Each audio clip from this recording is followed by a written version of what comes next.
ملتا ہے. جیسے یہ ہے سورہ غاشیہ میں افلا ینظرون سے لے کے آخر تک آپ کیا مانگ رہے ہیں؟ اللہ تعالیٰ کی بات بتا رہے ہیں. اور یا اس سورہ فجر میں یا النفس المطمئنہ اور جو وہ آخر تک جو ہے, تو اس میں بھی اللہ تعالیٰ کہہ رہے ہیں کہ بھئی میرے بندوں جو جنت میں داخل ہو جاؤ, اور وہ آپ کو اس بندوں کی تعریف بتا رہے ہیں جو نیک ہوئے ہیں. تو آپ اس کا کیا پڑھنے کا فائدہ اٹھا رہے ہیں؟ یہ دیکھیے, آپ کو تو اصل میں قرآن مجید کچھ چیزیں نریٹ کر رہا ہے, کچھ چیزوں کی رودات بیان کر رہا ہے.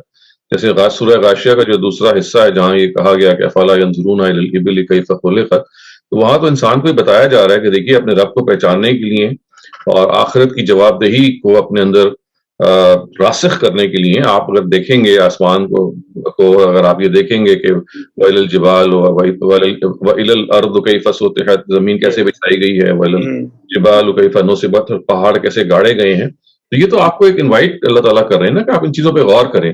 تو غور و فکر تو وہ چیز ہے جو خداوند تعالیٰ ہر جگہ آپ کو کہتے ہیں. تو آپ جب وہ پڑھ رہے ہوتے ہیں تو اصل میں خدا کے اس حکم کو کہ آپ نے غور و فکر کرنا ہے اس سے آپ آشنا ہو رہے ہوتے ہیں.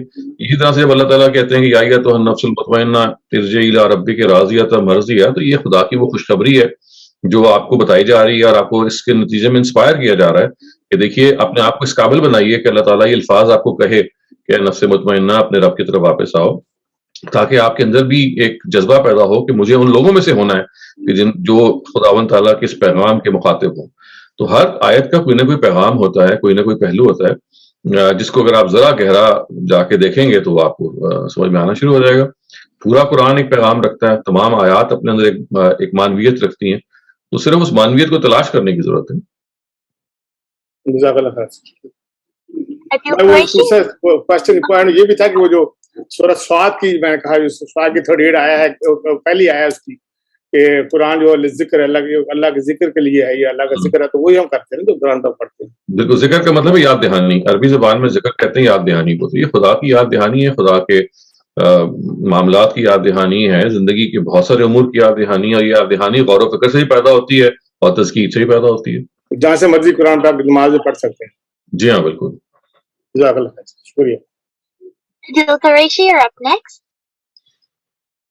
ڈاکٹر صاحب, ایک ٹاپک جو ابھی اسی سیشن میں ڈسکس ہو رہا تھا جس پر آئی واز کیوریس, جو بنیادی ڈریس کوڈ ہے آدمیوں کے لیے اور عورتوں کے لیے, آئی تھنک اس پر ہم پہلے بھی ڈسکس کر چکے ہیں کہ وہ تو آپ کے سطر کا جو بیئر منیمم ریکوائرمنٹ ہے وہ یہ ہے کہ آپ نے اپنی سطر کو کور کرنا ہے اینڈ دیٹس اٹ. تو نماز کے لیے کیا ڈریس کوڈ میں ایڈیشنل ریکوائرمنٹ ہے کہ اگر ایک عورت نارملی اپنے سر پہ دوپٹہ نہیں لیتی ہے تو اس کو نماز پہ دوپٹہ لینا ضروری ہے, یا ایک آدمی اگر نارملی جو ہے وہ اس نے وہ پہنے ہوئے ہیں 3 کوارٹرز پہنے ہوئے ہیں, یا اس نے کوئی بنیان پہنی ہوئی ہے, تو نماز کے لیے اس کو پوری طرح کرتا شلوار یا اس طرح کی چیز پہننا ضروری ہے؟ دیکھیں, اس کو آپ الٹ اپروچ کریں. الٹ اپروچ اس طرح سے کریں کہ بجائے اس کے یہ دیکھیں کہ منیمم کیا ہے, آپ یہ دیکھیں کہ آپ جہاں جا رہے ہیں خدا کے حضور جا رہے ہیں, اور خدا کے حضور جب جا رہے ہوتے ہیں تو انسان کو اگر یہ معلوم ہو کہ خدا کے دربار میں کھڑا ہے تو آپ کیسے اپنے آپ کو امیجن کریں گے؟ آپ ایسے امیجن کریں گے نا کہ یو آر پراپرلی ڈریسڈ, اور وہاں پہ اس میں جو وہاں کی جو ایٹیکیٹ ہے, وہاں کے جو آداب ہیں, ان کے لحاظ سے آپ ہیں. یہ تو نارمل سچویشن ہے. لیکن آپ کو ایکسیپشنل سچویشن ہے. ایک فار ایگزامپل ایک آدمی اسپورٹس کھیل رہا ہے, فار ایگزامپل ایک آدمی کہیں باہر نکلا ہوا, اس کا کوئی کیجول ڈریس ہے, یا ایک مزدور ہے, اس نے صرف لیٹ سے کہ وہ کام کرتے ہوئے اس نے ایک لنگی پہنی ہوئی ہے اور تھوڑا سا اپنے آپ کو کور کیا ہوا ہے. تو پھر اس کے بعد نا پھر سمجھ لیں کہ سچویشن اورینٹیڈ چیزیں ہوتی ہیں. نارملی تو انسان کو یہ کرنا چاہیے کہ ایز بیسٹ ایز پاسبل اپنے آپ کو آپ اچھے ڈریس کے ساتھ, ایک مناسب ڈریس کے ساتھ, ایک ڈیسنٹ ڈریس کے ساتھ اللہ تعالیٰ کے ہاں جا رہے ہیں تو وہ پہن کے جائیں. اب ایکسیپشنل کیسز ہیں کہ جہاں پہ ایکسیپشن ہو سکتی ہیں, تو ان ایکسیپشن کے ساتھ ٹریٹ کرنا چاہیے. تو یہ ایک پرنسپل ہے, یعنی یہ براڈ پرنسپل ہے. اس کو سامنے رکھ کے زندگی کی ہر سچویشن پہ آپ اپلائی کر سکتے ہیں کہ whenever you are in a position, be at your best. Whenever you're not in a position, تو what is the next best پہ جائیں, بجائے اس کہ آپ نیچے سے اوپر جائیں, اوپر سے نیچے آئیں کہ یہ بیسٹ ہے, نیکسٹ بیسٹ یہ ہے, نیکسٹ بیسٹ یہ ہے. یہ اپروچ کے بھی منیمم یہ ہے, پھر میں اوپر جاؤں, یہ فقہا کی اپروچ ہے. اور اس کے نتیجے میں اصل میں بجائے اس کے کہ آپ بہترین کی طرف آپ کی رغبت ہو, آپ کم ترین کی طرف آپ کی رغبت ہوتی ہے کہ چلو یار میں اپنا اتنا تو کام کر لوں گا. تو اپروچ میں اس طرح سے ہمیں ہونا چاہیے کہ ہم یعنی جیسے دنیا میں ہم دیکھیں نا ہر چیز کو اچھی طریقے سے کرنے کی کوشش کرتے ہیں. ہم یہ نہیں کہتے یار یہ کم سے کم کتنا ہے. کوئی طالب علم یہ نہیں چاہتا کہ میں 33% میں پاس ہو جاؤں. یعنی چاہتے سے مراد یہ کہ چاہے گا تو وہ یہی کہ میں بیسٹ پاسبل مارکس لوں. یہ اور بات ہے اس کے مطابق وہ محنت نہ کرے. خواہش تو یہی ہوتی ہے بیسٹ پاسبل کی. یہی معاملہ پروفیشن میں ہوتا ہے. تو خدا کے ہاں بھی اصل میں پوری کی پوری اپروچ کو ہمیں نا ریفارم کرنا چاہیے کہ بھائی بیسٹ پاسبل کیا ہے, and this is the next best possible, and this is the next best possible. اچھا, دوسرا ریلیٹڈ سوال یہ تھا کہ ہمیں نماز کو جمع کرنے کے بارے میں جو بات پتہ چلتی ہے وہ یوزلی تو مسافروں کے لیے پتہ چلتی ہے کہ یہ سہولت مسافروں کے لیے ہے کہ سفر کے دوران وہ اپنی ظہر اور عصر اور مغرب اور عشاء کو جمع کر سکتے ہیں. لیکن مسافروں کے علاوہ جیسے آفس ورکرز اور اسٹوڈنٹس یا ایسے لوگ جو ابھی ایک معاملہ جو ڈسکس ہوتا ہے کہ ان کی کلاس چل رہی ہے, وہ بھی نماز جمع کر سکتے ہیں یا یہ؟ دیکھیں نبی صلی اللہ علیہ وسلم نے اجتہاد کیا اسی کی بنیاد پہ. یہ نبی صلی اللہ علیہ وسلم کے اجتہادات کی بڑی عمدہ مثال ہے, کیونکہ جو جہاں پہ اس کا ذکر کیا گیا ہے وہ سفر کی نماز میں ہی کہا گیا ہے کہ آپ اس کے بارے میں یہ کر سکتے ہیں کہ آپ نماز وہ جمع کر لیں. لیکن نبی صلی اللہ علیہ وسلم اس کو آپادھاپی سے متعلق کرتے ہیں. آپادھاپی مطلب جب بھی آپ کو ڈسکمفرٹ ہو, تو ڈسکمفرٹ میں جرنی کے اندر بھی ڈسکمفرٹ ہوتا ہے, یعنی سب سے زیادہ اسی میں ہوتا ہے, لیکن کہیں اور بھی ڈسکمفرٹ یا امپاسبلٹی یا کسی چیز کا نہ ہونا جو ہے اس سے آپ استدلال کر سکتے ہیں. تو اگر آپ مثال کے طور پہ کوئی سرجن ہے جو آپریٹ کر رہا ہے یا کوئی اسٹوڈنٹ ہے جو کلاسز لے رہا ہے, اب اس کے لیے پاسبل نہیں ہے, تو وہ آپ یہی کرے گا نا کہ کوئی عذر آ گیا. تو ہر عذر, ہر لیجیٹیمیٹ ایکسکیوز جو ہے وہ آپ کو اس چیز کا اہل بناتی ہے کہ وہ آپ نماز کو جمع کر سکے. ورنہ اس کی اصل علت تو سفر ہی ہے. سفر میں چونکہ ڈسکمفرٹ ہوتا ہے, اور ڈسکمفرٹ صرف سفر ہی میں نہیں ہوتا, پھر اس کو ہم کہتے ہیں نا کہ اشتراک علت, یعنی علت کو پھر ہم ایکسٹراپولیٹ کرتے ہیں, انالوجی ڈرا کرتے ہیں کہ بھئی اگر یہ سفر میں ہے تو اسی طرح کی کوئی مشکل صورتحال پیدا ہو جائے گی جس پہ آپ نماز نہ پڑھ سکیں. بیماری بھی اسی میں شامل آپ کر سکتے ہیں. بعض بیمار لوگ ہوں گے, ان کو بعض ہوش نہیں ہوتا, کبھی ہوش آ جاتا ہے تو وہ نماز جمع کر لیتے ہیں. تو یہ ساری وہ چیزیں ہیں کہ جو علت کے اشتراک کی وجہ سے, یعنی کامنلٹی آف دا کاز جس کو آپ کہتے ہیں نا بائی انالوجی, تو اس کو ہم کہتے ہیں کہ ہم ایکسٹراپولیٹ کرتے ہیں, ایکسٹینڈ کر لیتے ہیں. Thank you. Our next question is from Ali. Please go ahead. Dr. Shehzad, my question is regarding Surah Ra'd, ayat 15. I'm struggling to understand. اس میں ہے کہ وَلَّهِ يَسْجُدُ مَنْ فِي السَّمَاوَاتِ وَالْأَرْضِ طَوْعًا وَكَرْهًا وَذُلِّلُهُم بِالْغُدُوِّ وَالْآصَالِ. So if I keep this in context, اللہ تعالیٰ شروع کر رہا ہے prophet کو کہ this is the ayat of my book, but most men believe it not, right? اس کے بعد انہوں نے آسمان اور کا بتایا کہ اس طرح پہاڑ کھڑے کر دیے, ریورس فلو کر دیے, and they're all like آسمان میں جو چیزیں ہیں like the celestial bodies are moving with only my power, and they're regulated. اسی طرح زمین سے پودے نکل رہے ہیں. Then this ayat comes in, right? It says whatever being there are in the heavens and the earth do prostrate themselves to Allah with goodwill or in spite of themselves, like tawan or karhan, right? So do their shadows in the morning. So what does this mean? I mean, اوپر تو یہ آ رہا ہے کہ بھئی یہ مانیں گے نہیں اور اس طرح نہیں, اور یہاں پر آ رہا ہے کہ سب جو اللہ تعالیٰ کو سجدہ کر رہے ہیں, مانے یا نہ مانے. What does that mean? دیکھیں there are two types of things in this universe. ایک ہے جن کے اندر ان کی مرضی ہوتی ہے, will ہوتی ہے, اور ایک ہوتی ہے ان کی مرضی نہیں ہوتی. اس میں سے نامرضی ہونے والے کی ایک مثال دی ہے سائے کی, شیڈو کی.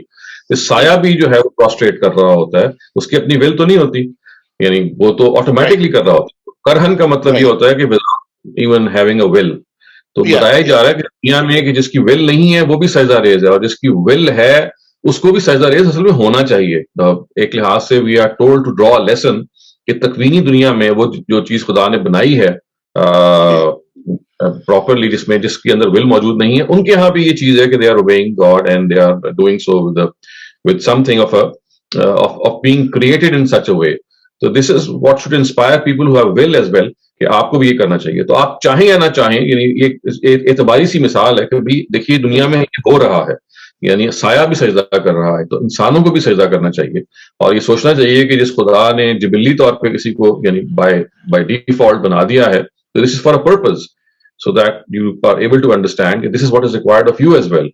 It's like to inspire you and to guide you. تو طور و کرہن سے مراد یہ کہ آپ چاہیں یا نہ چاہیں. جی, تو انولنگلی کا مطلب یہ نہیں کہ آپ, وہ تو ایک الگ بات ہے. یہاں اصل میں جو مثال ہے وہ ان چیزوں کی ہے کہ جو انولنگلی بھی وہ کام کر رہی ہیں, گویا کہ بائی ڈیفالٹ وہ کام کر رہی ہیں. They don't have a will but they are doing the same thing as a person would do when he has the will. میں ابھی بھی تھوڑا سا اسٹرگل کر رہا ہوں بیکاز یہاں پر اسٹیٹمنٹ آپ اس پہ غور کریں. اس کو میں آپ کو ایک اور بتاؤں کہ تدبر قرآن .org پہ اویلیبل ہے, جو استاذ امین حسن اصلاحی کی کتاب ہے, he is اور یہ آن لائن اویلیبل ہے. You can go through this تفسیر, اور اس میں عام طور سے اس طرح کی سنپٹس جہاں پہ آپ نکال کے کرتے ہیں نا, وہ کانٹیکسٹ کے لحاظ سے آپ کو ایکسپلین کر دیتے ہیں. یہ طوعاً و کرہن جو ہے نا, willingly or unwillingly, قرآن نے اور جگہوں پہ بھی آیا ہے, تو وہ he will cite certain parallels as well. So I would advise you to look up that tafsir. No, I will definitely. میں نے کہا کہ because I had you, so I said okay maybe I'll میں تو explain کیا کہ basically اس سایہ کو مثال بنایا گیا. یہ جو unwillingly والا بات ہے نا, کرہن کا مطلب یہ ہے کہ سایہ, اب دیکھیے ہمیشہ اپوزٹ ڈائریکشن میں ہوتا ہے, آپ ادھر چل رہے ہوتے ہیں, سایہ آپ کے اپوزٹ ہوتا ہے. تو خدا نے یوز کیا کہ دیکھیے سایہ کے اندر بھی ایک ابراہیمی جو کہتے ہیں نا کہ اسپرٹ موجود ہے, کہ it is always prostrating itself before God. تو یہ this is like ایسے کہتے ہیں نا کہ it's like اس کو ہم اعتباری استدلال کہتے ہیں. Part of you, yeah. جی. Saima Khan, you're up next. Please go ahead. Thank you. Assalamu alaikum. میرا کوشچن یہ ہے کہ کچھ لوگ جو ہیں وہ اپنی زندگی کے اندر جو ہے وصیت کرتے ہیں کہ انہیں مرنے کے بعد یہاں دفنایا جائے, یہ کیا جائے. اور کچھ لوگ جو ہوتے ہیں اپنی زندگی کے اندر ایک زمین خرید کے رکھتے ہیں. تو اس سلسلے کے اندر اسلام کیا کہتا ہے, کیا اسے اگر یہ الاؤڈ ہے تو کیا اسے پسند کیا گیا ہے, کیا ہمیں ایسا کرنا چاہیے کہ ہم وصیت کر کے مریں, کہ ہم دنیا کے کسی بھی حصے میں مریں مگر ہمیں جو ہے دفنایا صرف اسی جگہ پہ جائے؟ یہ آپ کی مرضی ہے, بس مرضی کو ایکسرسائز کرتے ہوئے یہ ضرور سوچنا چاہیے کہ آپ کی جو لوائقین ہیں, جو آپ کے جو ایئرز ہیں, وہ کسی مصیبت کے مشکل میں نہ ہوں. یعنی آپ ان کے لیے سہولت پیدا کریں, اور یا پھر وہ ارینجمنٹ کر کے جائیں کہ بھائی اگر میں دنیا سے چلا گیا, اگر آپ کو خواہش ہے کہ فلاں جگہ دفنائیں, تو اس کے جو وسائل, اس کے لیے جو چیزیں ہیں وہ بھی آپ چھوڑ کے جائیں. تو جنرلی ایک انسان کو وصیت ایسی کرنی چاہیے کہ جو قابل عمل ہو, تاکہ he or she is not, I mean he or does not put others into a spot of bother. تو وہ آپ کے پاس اس کی اختیار ہے. اگر آپ زمین خریدنا چاہتے ہیں تو چلیں خرید لیجئے, لیکن بہتر رویہ تو یہی ہے کہ جہاں پہ بھی آپ کو مل جائے جگہ. زمین خریدنے کی نوبت تبھی آتی ہے کہ جب آپ یو ہیو اے پریفرنس کہ بھائی میں نے فلاں جگہ دفن ہونا ہے. تو ٹھیک ہے, that could be a preference, but again one can think کہ بھائی وہ جو پیسے ہیں آپ جو زمین خریدنے کے لیے استعمال کر رہے ہیں, زمین میں تو آپ کہیں بھی دفن ہو سکتے ہیں, مطلب آپ نے مٹی میں مل کے مٹی ہو جانا ہے, that's not going to make any difference. So why use that money for a cause that's going to end up, so to speak, non-productively? تو یہ سوچنے کی چیزیں ہیں, مطلب سٹل چیزیں ہیں. لیکن کوئی آدمی کرنا چاہے تو کر بھی سکتا ہے, لیکن پرابلی بہتر سوچ یہی ہوگی کہ انسان اگر اس سلسلے میں اپنے آپ کو یہ سوچے کہ بھائی میں جہاں پہ بھی ہوں, خداوند تعالیٰ میں جہاں پہ بھی لے کے گئے ہیں, مجھے اس فیصلے کو قبول کرنا چاہیے جہاں پہ بھی موت آ جائے اور وہیں پہ میں دفن ہو جاؤں. لیکن کوئی آدمی اگر کرنا چاہے تو ہم لوگ کہہ سکتے ہیں کہ وہ کر سکتا ہے. تھینک یو, شکریہ. Adil Qureshi, please go ahead. Doctor صاحب, پچھلا جو ہمارا ایک سیشن تھا جس میں کھانے کے بارے میں ذکر ہو رہا تھا کہ کون سا کھانا حلال ہے اور کون سا کھانا حرام ہے, اس میں کچھ سوالات میرے ذہن میں تھے کہ ہم مگر کہ اکثر یہ جو اسپیشلی جو لوگ آج کل اعتراض کرتے ہیں کہ یار آپ جانوروں کو مسلمان کیوں وہ کرتے ہیں, کھاتے ہیں, اور یہ اینیمل کروئلٹی تو نہیں ہے, تو ہم اس کے اگینسٹ یہ آرگیومنٹ پیش کیا جاتا ہے کہ یار اینیمل کروئلٹی اس کی نہیں ہے, کیونکہ آپ جو ویگنز ہیں وہ جو ویجیٹیبلس کھا رہے ہیں وہ بھی تو زندہ ہیں. اب یہ ماڈرن سائنس نے ثابت کیا ہے کہ ایکچولی پلانٹس بھی تو زندہ ہی ہیں. لیکن لاسٹ سیشن میں آپ نے ذکر کیا تھا کہ جی چونکہ جانور زندہ ہیں اور زندہ چیز کو مارنے کے لیے اس پر اللہ کا نام لینا ضروری ہے, کیونکہ اللہ کا نام لیے بغیر اگر آپ کسی زندہ چیز کو اپنے کنزمپشن کے لیے ماریں گے تو وہ آپ کے لیے حرام ہو جائے گی. تو اس منطق کو اگر ہم آگے بڑھائیں تو اس کا تو مطلب لٹرلی یہ ہے کہ جب آپ کسی فصل کی کاشت کر اس کو کاٹ رہے ہوتے ہیں یا کسی بھی پودے کو توڑ رہے ہوتے ہیں اپنے کھانے کے لیے یا پھل کو توڑ رہے ہوتے ہیں, تو اس پھل کو توڑتے ہوئے بھی کیونکہ وہ زندہ ہی ہے تو اس پر اللہ کا نام لینا ضروری ہے. اگر آپ نے اس پر اللہ کا نام نہ لیا تو حرام ہو جائے گا. نہیں, وہ دیکھیے اللہ تعالیٰ بھی نے کیونکہ اس کے بارے میں ہمیں بتا دیا ہے نا کہ اس زمانے میں بھی پلانٹس اویلیبل تھے نبی صلی اللہ علیہ وسلم کے زمانے میں. تو یہ شعور کی ایک سطح ہوتی ہے, یعنی جانور کا جو شعور ہے اور اس کی جو زندگی کی نوعیت ہے وہ پلانٹ فارم سے کہیں زیادہ اور مختلف ہے. تو اللہ تعالیٰ نے بھی یعنی اس کی اجازت دے دی ہے, ورنہ وہ ظاہر پابندی لگا سکتے تھے. تو کیونکہ وہ جو شعور کا لیول ہے اور جو زندگی کی نوعیت ہے جانور کی, وہ موو اباؤٹ کر سکتا ہے, اس کے اندر بہرحال ایک جو انسان خود اس سے انس پیدا جب اس سے کرتا ہے, اس سے اس کو اندازہ ہو جاتا ہے کہ جو لائف ایک جانور کو دی گئی ہے وہ it's a higher life form than what is given to a plant. تو اس کو خدا نے اس جگہ پہ نہیں رکھا کہ آپ اس کو لازماً توڑیں. تو یہ یہاں پہ بھی شریعت نے ہمیں روک دیا, یا یوں سمجھ لیجیے کہ اس میں ہمیں, ویسے تو آپ بسم اللہ پڑھیں تو کوئی حرج نہیں ہے, لیکن پابند نہیں کیا گیا آپ کو. وہ تو مچھلی کے لیے بھی نہیں کیا گیا جو کہ زندہ ہے. تو آپ دیکھیں نا کہ مچھلی جو ہے اس کو اگر آپ شکار کرتے ہیں تو اس کے لیے اس کو تکبیر پڑھنا, اس پہ یا کو ذبح کرنا جو ہے وہ تو نہیں اس طرح سے کیا جاتا, حالانکہ وہ بہرحال ایک اینیمل تو ہے. تو اللہ تعالیٰ نے پرسیپٹیبل چیزوں کو, نمایاں چیزوں کو جو ایک انسان کے لیے وہ رکھتی ہیں حیثیت, کیا واقعی آپ جان نکال رہے ہیں, وہ جان آپ مچھلی کی جب لے رہے ہوتے ہیں تو وہ جان چلی جاتی ہے. وہاں باعث ضرور بنتے ہیں لیکن وہ براہ راست نہیں باعث بنتے. جانور کو آپ براہ راست بنتے ہیں جب آپ اس کو ذبح کرتے ہیں. تو یہ خدا کی طرف سے جو ہے وہ چھوٹ ہے جو دی گئی ہے. ایک چیز اور جو آپ نے پچھلے سوال کی میں چاہ رہا تھا وہ بھی آپ کو ایکسپلین کر دوں. یہ نماز جمع کرنے کا جو اصل ہے, یہ ذہن میں رکھیے نا کہ جہاں پہ یہ آیا ہے کہ ان الصلاۃ کانت علی المؤمنین کتابا موقوتا, وہاں سے نبی صلی اللہ علیہ وسلم نے بڑا لطیف استدلال کیا ہے کہ نمازیں جو ہیں وہ جب جمع کی جاتی ہیں تو وہ اپنے ٹائم پہ جب پڑھی جاتی ہیں تو وہ ضروری ہے کہ اس وقت پڑھی جائیں کہ جب انسان کے پاس فراغ میسر ہو. تو یہ وہ جو اوریجنل اجتہاد ہے اصل میں وہ نبی صلی اللہ علیہ وسلم کا شروع سے ہی ہے, یعنی ایکسٹینشن صرف نہیں ہے, بلکہ یہ بات کہ نماز جمع کی جائے یہ قرآن کا موضوع نہیں ہے. یہ اصل میں نبی صلی اللہ علیہ وسلم کا کیا ہوا اجتہاد ہے, جہاں پہ یہ کہا گیا نا کہ آپ فَإِذَا اطْمَأْنَنْتُمْ فَأَقِيمُوا الصَّلَاةَ, یعنی جب آپ کو امن نصیب ہو جائے, اطمینان نصیب ہو جائے تو آپ نماز پوری پڑھیں.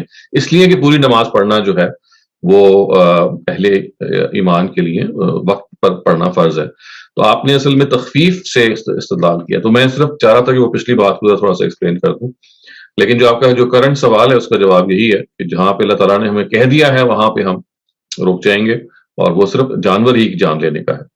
Adila said, please go ahead.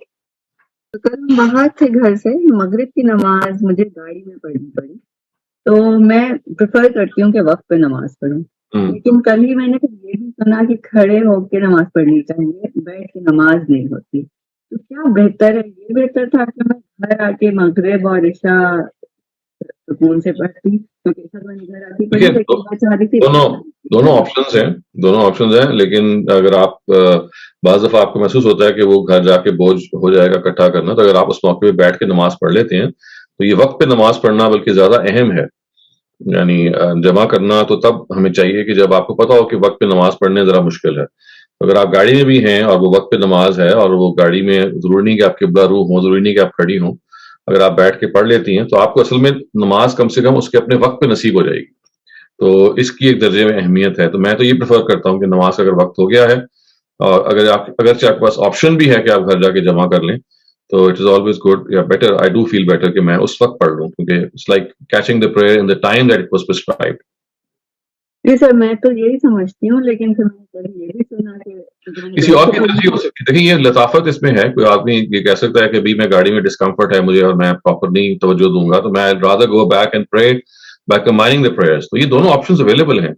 نہیں سر, وہ مجھے یہ کوئی کہتا کہ بیٹھ کے نماز ہوتی نہیں, کو ان سے پوچھنا چاہیے, پھر آپ بتائیں اس کی دلیل کیا ہے.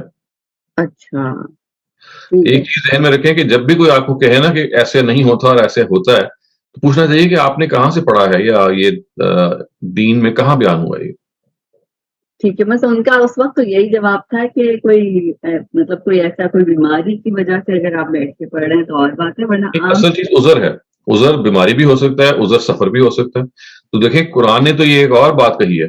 So Manisar, you're up next. Please go ahead. سر بالکل یہی سوال جو ابھی ہماری ایک سسٹر نے پوچھا ہے, میرے ہسبینڈ نے بھی مجھ سے اس بات پہ بہت بحث کی ہے, کیونکہ میں بھی جب گاڑی میں یا کہیں جاتی ہوں تو نماز میرا یہی پریفر کرتی ہوں کہ میں وقت پہ پڑھ لوں, تو لہٰذا میں گاڑی میں ہی پڑھ لیتی ہوں نماز. اسپیشلی مغرب تو میں ضروری پڑھ لیتی ہوں کیونکہ اس میں ٹائم بھی نہیں ہوتا.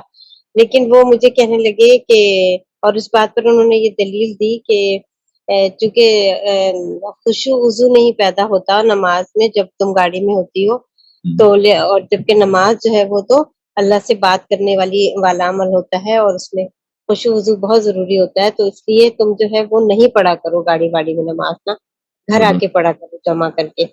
تو اب میں کنفیوز ہوں ڈاکٹر. نہیں دیکھیں قرآن تو یہ کہہ رہا ہے فرجالن او رکبانا, جب آپ اس طرح کی سچویشن میں ہو تو آپ پیدل چلتے ہوئے پڑھ سکتے ہیں, اور رکبان کا مطلب ہے سواری کرتے ہوئے, جب آپ سوار ہوتے ہیں کسی سواری پہ تب بھی آپ پڑھ سکتے ہیں.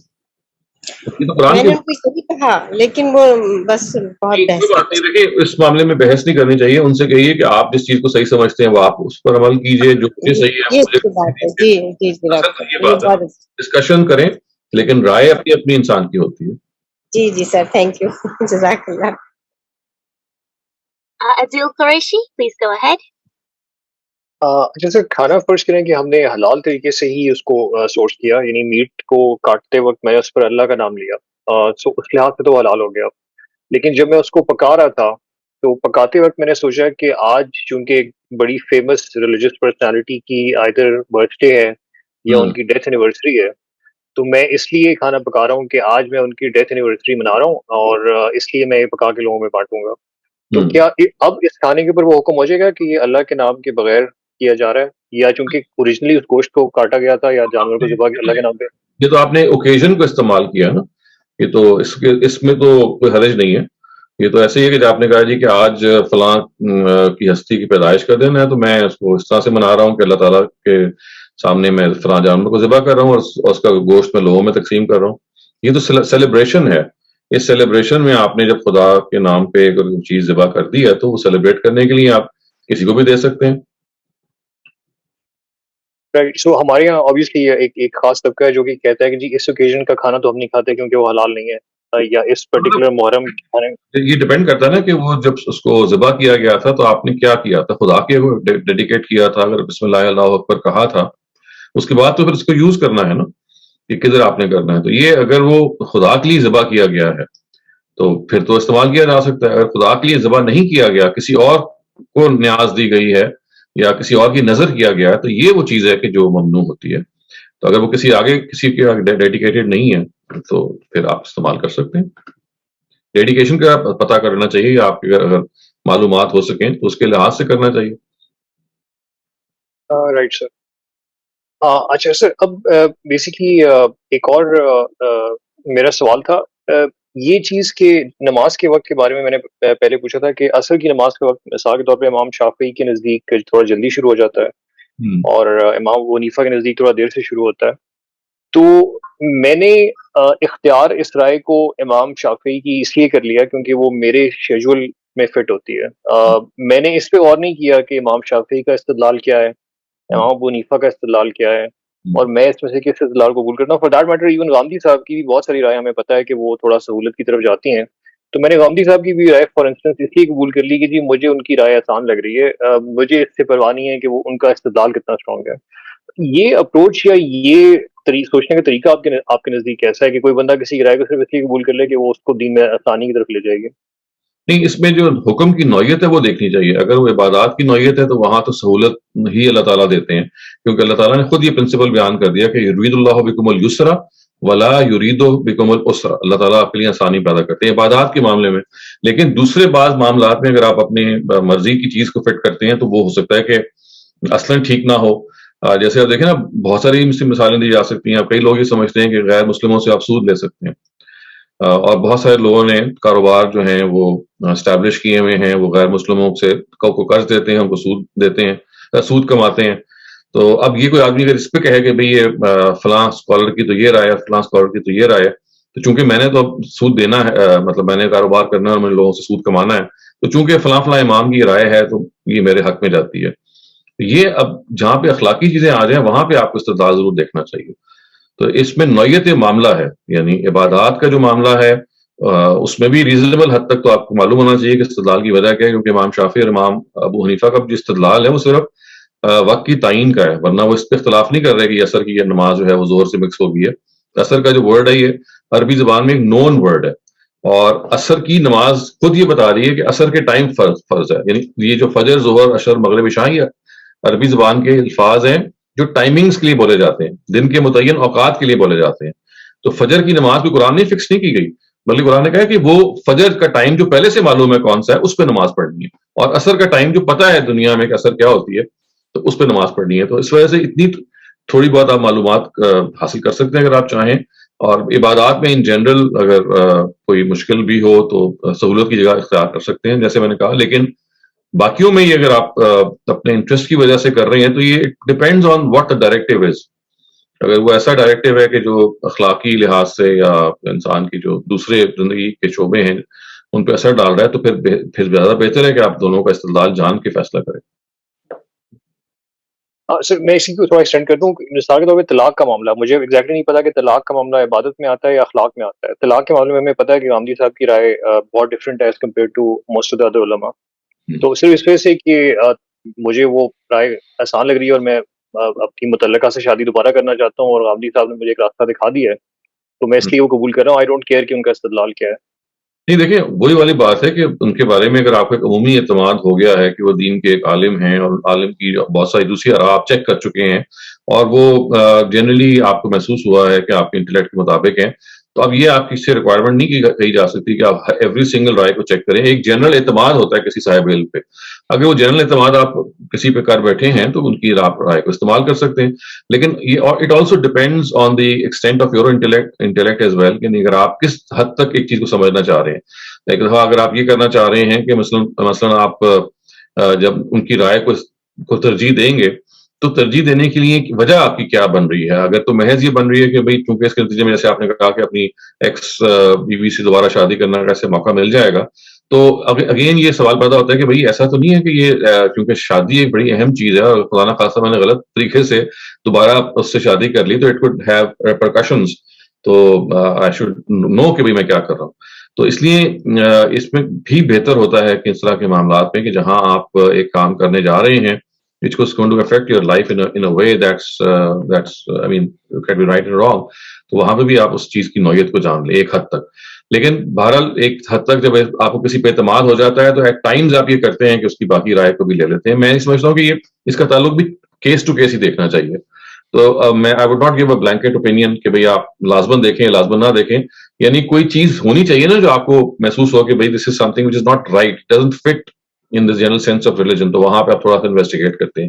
ایک وہ چیز ہوتی ہے جو آپ جنرلی سمجھتے ہیں کہ بھئی میں نے فلاں اسکالر پہ اعتماد کر لیا مودودی صاحب میں نے اعتماد کر لیا یا فلاں مفتی شفیع پہ میں نے اعتماد کر لیا ہے تو آپ I'm not going to investigate each and every opinion of his but I find it to be generally correct so I would rely on him. تو it depends on where you place yourself as well. تو اس میں اگر آپ کے اندر یہ سوچ پہلے ہی سے موجود ہے جیسے آپ بتا بھی رہے ہیں کہ بھئی میرے اندر یہ ہے خوف کہ بھئی ایسا نہ ہو کہ میں غلط کسی سے پہ کر لوں تو وہ یہ خود بخود انسان کے اندر وہ جستجو پیدا کرتی ہے کہ to one extent you would like to know کہ بھئی میں I am doing the right thing. تو اس وجہ سے اپنی جو صورتحال ہے اس کو اور صورتحال میں جو سچویشن میں دا کوسچن ایٹ ہینڈ ہے اس کو اور تیسرا دا پرسن جو جس سے آپ بات کر رہے ہیں ان تینوں ہی کے بارے میں ایک فیئر حد تک معلومات ہونی چاہیے. I can not give a very blanket opinion I would say case to case دیکھنا پڑے گا. یہ رائٹ سر. میرا آخری سوال تھوڑا ڈفرینٹ ٹاپک کے اوپر ہے بیسکلی فائنانس کے اوپر ہے. آج کل ایک کافی زیادہ پچھلے کچھ سالوں سے ایک انویسٹمنٹ ہوتی ہے جیسے ہم یوزلی کسی بانڈ میں انویسٹ کرتے تھے یا مارکیٹ میں کوئی شیئرز وغیرہ خرید کے انویسٹ کرتے تھے جس کے پیچھے ایک کمپنی یا اس کی محنت یا کوئی ایسٹس موجود ہوتے تھے ہمارے سامنے. لیکن آج کل انویسٹمنٹ شروع ہو گئی بٹ کوائن کے اندر یہ کرپٹو کرنسی اور اس طرح کی چیزوں کے اندر تو جس میں جہاں تک میری انڈرسٹینڈنگ ہے ان کی بیکنگ پہ کوئی ایکچوئل ایسٹ یا کوئی ایکچوئل کمپنی یا کارپوریشن نہیں ہے. زیادہ تر اس کی ویلیو اسپیکولیٹو ہوتی ہے. اگر پوری اچانک ہی ہزاروں لوگوں نے خریدنا شروع کر دیا تو اس کی ویلیو بڑھ جائے گی. اچانک ہی کچھ کی لوگوں نے کچھ اسٹیٹمنٹ یا کوئی بیان دے دیا اس کے خلاف تو ویلیو اچانک گر جائے گی. اب میں نے ایسے بھی لوگ دیکھے ہیں جنہوں نے اس پہ انویسٹ کر کے کروڑوں روپے بنائے ہیں اور ایسے بھی لوگ دیکھے ہیں جنہوں نے اس پہ انویسٹ کر کے کروڑوں روپے یا لاکھوں روپے گنوائے بھی ہیں. تو بٹ جنرلی اسلام کا کانسیپٹ اس طرح کے ایسٹس کے اوپر کیا ہے جو پیورلی اسپیکولیٹو ہوتے ہیں جن کے پیچھے کوئی ایکچوئل پروڈکٹیو اکنامک ایکٹیویٹی نہیں ہو رہی ہوتی بلکہ بس اسپیکولیشن ہی چل رہی ہوتی ہے. دیکھیں وہ جو اسٹاکس ہے اس میں بھی کم و بیش ایسا ہی ہو رہا ہوتا ہے. کرپٹو کرنسی میں زیادہ پروناؤنسڈ ہو جاتا ہے. تو اگر آپ اس کو یوز کریں سٹے بازی کے لیے یوز نہ کریں اور ایک عمومی طور پہ یوز کریں مطلب لائک نارمل وے جس میں you are not speculating a lot تو جیسے اسٹاکس میں اگر if you rely all of your money اور everything day and night on that then there is a chance کہ آپ رسک لے کے اپنے آپ کو گوائیں. تو یہ this is your own sweet judgment. تو وہاں پہ جیسے وہاں پہ یو آر کیئرفل انویسٹر تو کرپٹو کرنسی بھی اگر آپ اس کو ایک حد تک یوز کرتے ہیں جس میں یہ جو ہے نا ونڈ فال گینز یا بالکل ہی بینکرپسی کی طرف جانے کا امکان نہیں ہوتا. ایک یہ کہتے ہیں اپنے آپ کو لمیٹڈ طریقے سے ایکسپوز کرنا اس طرح کے معاملات میں تو جس میں کوئی مجھے حرج نہیں لگتا بالکل اسٹاکس کی طرح ہی ہے. اور اسٹاکس میں اور اس میں فرق صرف یہ ہے کہ اس میں جو نوعیت ہے وہ آپ کو پتا ہے کہ it is slightly different, but اپنی جو جیسے کہتے ہیں نا کہ میکینزم میں they are close to each other, کہ ایکسٹرنل انوائرمنٹ سے چیزیں گرتی ہیں, یعنی وہ انٹرنزکلی نہیں مہنگی ہو رہی ہوتی ہیں, سستی ہو رہی ہوتی ہیں, بلکہ جیسے سیاسی حالات میں یا اکنامک حالات میں یا کوئی جو ملک کے حالات ہیں اس میں they are going up and down. تو اگر آپ اس میں اوورلی اسپیکولیٹو نہ ہو اور سب کچھ داؤ پہ نہ لگا دیں اور ایک لمیٹڈ انداز سے اس پہ کام کریں, تو I think this is some thing that you can do. So, just to add to this, اسی کوشچن کی ایڈیشن تھی, ڈالر کو میں خرید لیتا ہوں اس وجہ سے کیونکہ مجھے پتا ہے کہ ڈالر ابھی پاکستان میں مہنگا ہونے والا ہے, اسپیکولیشن چل رہی ہے, اور میں اس مقصد کے لیے ڈالر کو خریدنا ہوں. مجھے پتا ہے وہ ڈالر پیچھے کوئی کمپنی نہیں چلا رہی ہے, وہ اٹ سیلف ایک کرنسی ہے, لیکن میں کرنسی کے اندر انویسٹ کر رہا ہوں تاکہ میں بعد میں جب یہ مہنگا ہوگا تو اس کو مہنگا بیچوں گا. یہ تو میرے خیال سے اسلام میں جائز نہیں ہے, رائٹ. اور میں بٹ کوائن کو ایسے ہی دیکھ رہا ہوں کہ آپ ایکچولی بٹ کوائن بھی کرنسی ہے, ڈالر بھی ایک کرنسی ہے. میں نے وہ صرف اس لیے خریدی ہے کہ جب وہ اسپیکولیشن سے بڑھ جائے گی مارکیٹ میں افواہ پھیلی ہوئی ہے. کیوں نہ جائے, اس کی وجہ یہ کہ آپ نے کوئی بھی چیز لے لی ہے, آپ نے زمین بھی لے سکتے ہیں, آپ گولڈ لے سکتے ہیں, آپ کرنسی لے سکتے ہیں. اگر آپ اس اصول پہ لے رہے ہیں کہ بھئی میں نے لے کے رکھ لی ہے اور مستقبل میں مہنگی ہوگی تو میں بیچ دوں گا, تو اس کو اگر آپ یوں کرنا شروع کر دیں کہ آپ سب کچھ داؤ پہ لگا دیں, سب کچھ یہ اس پہ ڈیپینڈنٹ ہو جائے, اور آپ یعنی جیسے کہتے ہیں نا کہ you start playing that game of chance, تو پھر تو ایک الگ چیز ہے. لیکن اگر آپ نے کچھ چیزیں انویسٹمنٹ کے لیے لے کے رکھ لی ہوئی ہیں, اور انویسٹمنٹ جو ہے وہ مارکیٹ فورسز بھی اس میں ایڈ ہوتی ہیں, بعض جگہ اسپیکولیشن بھی اپنا رول ادا کرتی ہے. یہ آپ دیکھیں نا, جو کامن گڈز ہیں ان کو بھی آپ دیکھ سکتے ہیں, ایک تو بیسک گڈز ہیں, کامن گڈز بھی ہیں. کچھ لوگ ہم لے کی چیزیں رکھ لیتے ہیں جس میں ہم چاہتے ہیں کہ بھئی اگر سازگار حالات ہوں گے تو ہم بیچ دیں گے, تو اس کو میں تو کوئی حرج نظر نہیں آتا. لیکن اگر آپ اس میں سٹے بازی شروع کر دیں اور اوورلی اسپیکولیٹو ہو جائیں and you start stalking things, جا کے خاص طور سے جو کہ بیسک ضروریات کی چیزیں ہیں, تو وہاں پہ جا کے یہ ہے کہ جو اللہ تعالیٰ کے پیغمبر کی طرف سے بھی وعید ہے. لیکن ڈالر کو خرید کے رکھ لینا یا یورو کو یا پاؤنڈ کو اس نیت سے کہ بھئی I can sell it when it becomes stronger, تو اس میں تو ایسی کوئی حرج نہیں ہے جو جس سے ہم رکیں. Thank you very much, Dr. Saleem. Ali, please go ahead. Doctor صاحب میرا سوال یہ تھا کہ وہ تھوڑا سا ٹاپک چینج کر دیا عادل نے بعد میں کرپٹو پہ. I just want to continue وہ جو ہمارے 4 آئمہ ہیں ہمیں ان کو فالو کرنا ہے سپوزٹلی, رائٹ. تو وہ بیسکلی مجتہد ہے, انہوں نے کوئی ایسی چیز کے بارے میں اجتہاد کیا ہے جو کہ قرآن وغیرہ میں نہیں ہے. ایسا ہی ہے آپ کی انڈرسٹینڈنگ؟ نہیں, بہت سارے کام کیے انہوں نے. اجتہاد کے علاوہ بھی انہوں نے قرآن جہاں پہ موجود ہے وہاں پہ ان کی انٹرپریٹیشن میں بھی اختلاف ہوا ہے. ایسا نہیں ہے کہ صرف قرآن کی سائلنس میں ہوا ہے, انٹرپریٹنگ ورسز آف دا قرآن اس میں بھی ہوا ہے. اچھا ٹھیک ہے, تو لیٹس کنٹینیو آن دیٹ. سو وہ 4 کے علاوہ 5 بھی ہیں, اور میرے خیال میں there are lot more than that, right. تو ہم صرف انہی تک کیوں محدود ہیں؟ لائک اگر شیعہ ہیں تو وہ صرف حضرت امام, یہ تو ایسا نہیں رہے. ہم ہر ایک کی رائے کو دیکھیں گے. یہ تو مشہور ہو گئے ہیں اس لیے کہ ان کی جو ہے نا فقہ وہ اسٹیٹ لیول پہ اڈاپٹ کر لی گئی ہے. جیسے آپ دیکھیے کہ مالکیوں ان کا اسٹیٹ اسپانسرشپ تھی, آپ یہ کہہ رہے ہیں. ہاں, اسٹیٹ نے ان کی آراء کو اڈاپٹ کر لیا تھا. مالکیوں کو نارتھ افریقہ میں ہو گیا, انڈونیشیا کے اندر شوافے آ گئے, مڈل ایسٹ کے اندر حنابلہ آ گئے, عراق اور انڈیا پاکستان جو آپ کہہ لیجیے وہاں پہ حنفی آ گئے. تو یہ تو اسٹیٹ لیول پہ اس کی اڈاپشن کی وجہ سے مشہور ہو گئے, ورنہ تو سینکڑوں لوگ ہیں جو بھی رائے آپ کو ماضی میں ملتی ہے وہ ساری آپ ایگزامن کر سکتے ہیں, اور اس کے نتیجے میں آپ ان کو انٹلیکچولی وے کر سکتے ہیں. کیا وی کی ناٹ اسٹے, مطلب انہی کے ساتھ نہیں کر سکتے ہم؟ آج کے لوگ بھی تو ہمارے اجتہاد کر سکتے ہیں. بالکل ایسے ہی. یہ تو دیکھیں ہمارے یہاں ایک ٹیبو بن گیا کہ ہم نے کسی 4 ائمہ میں سے کسی ایک کو فالو کرنا ہے یا وہی 4 ہیں. اس طرح کی کوئی چیز مذہب نے نہیں بتائی ہمیں. تو نبی صلی اللہ علیہ وسلم اور قرآن مجید کی جو انڈرسٹینڈنگ ہے اس کو دیکھنا ہی. ان لوگوں نے بھی اس کو سمجھنے کی کوشش کی ہے, کوئی اور بھی ان کو سمجھنے کی کوشش کرے گا, ہم بھی سمجھنے کی کوشش کر رہے ہیں. اصل مرجع تو قرآن اور سنت ہے, نہ کہ یہ scholar. Thank you very much, Dr. Saleem. That was it for all the questions today. Inshallah, see you next week. Inshallah. Okay. Khuda Hafiz.